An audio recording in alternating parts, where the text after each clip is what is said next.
एक रात जब चन्नी बिजली की तरह चमक रही थी, एक भयानक पुराना घर जंगल के किनारे पर खड़ा था। वहां एक छोटी लड़की थी जो डर से कांप रही थी। वो पुराने घर के दरवाजे पर खड़ी थी, लेकिन उसने हिम्मत इकट्ठा की और अंधेरे घर के अंदर कदम रखा, जहां सब कुछ धुंधला और पुराना था। उसने देखा कि एक मोमबत्ती जल रही थी जो एक भयानक आदमी की तस्वीर को उजागर कर रही थी। अचानक उसके सामने एक भूत आया और कमरा धुंधला मिस्ट से भर गया। छोटी लड़की ने अपनी आंखें बंद कर ली, पर भूत की उदासी भरी नजर ने उसका दिल छू लिया। जब उसने आंखें खोली तो देखा कि भूत मुस्कुराते हुए दिख रहा था और उसके आसपास एक नरम रोशनी थी। उस लड़की ने देखा कि भूत सिर्फ दोस्ती चाहता था, इसलिए उन दोनों ने मिलकर कहानियां सुनाने का फैसला किया। लड़की और भूत ने साथ मिलकर हंसी मजाक किया और आसपास एक जादुई माहौल बन गया। जब लड़की घर से जा रही थी तब उसने भूत को अलविदा कहा और भूत मुस्कुराते हुए धुंध में गुम हो गया।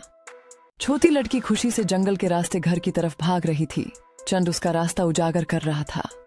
घर पहुंचने पर लड़की ने अपने दोस्तों को भूत के साथ अपनी रोमांचक कहानी सुनाई और सब ने हैरानी से सुना। उन्होंने मिलकर अगले दिन एक नए साहसिक यात्रा का प्लान बनाया और हॉन्ट्स की पुरानी घर की नक्शा सामने रखी। अली सुबह लड़की और उसके दोस्तों ने बैकपैक और फ्लैशलाइट लेकर निकाल पड़े। सूरज उनके पीछे चमक रहा था। जब वे पुराने घर के पास पहुंचते हैं तो उनके चेहरे पर हिम्मत और उत्सुकता दिख रही होती है। बच्चे मिलकर घर के अंदर जाते हैं, तब एक दोस्ताना भूत पर्दा के पीछे से उन्हें स्वागत करता है। बच्चे दोस्तों के साथ मजेदार कहानियां शेयर करते हैं और देखो, घर में खुशियों भरी सजावट हो जाती है। वो सब मिलकर खेलते हैं और हंसी मजाक करते हैं। घर में खुशियों का माहौल बन जाता है।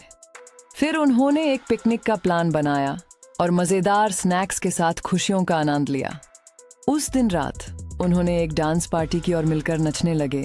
संगीत के सुरों से कमरा भरा रहे।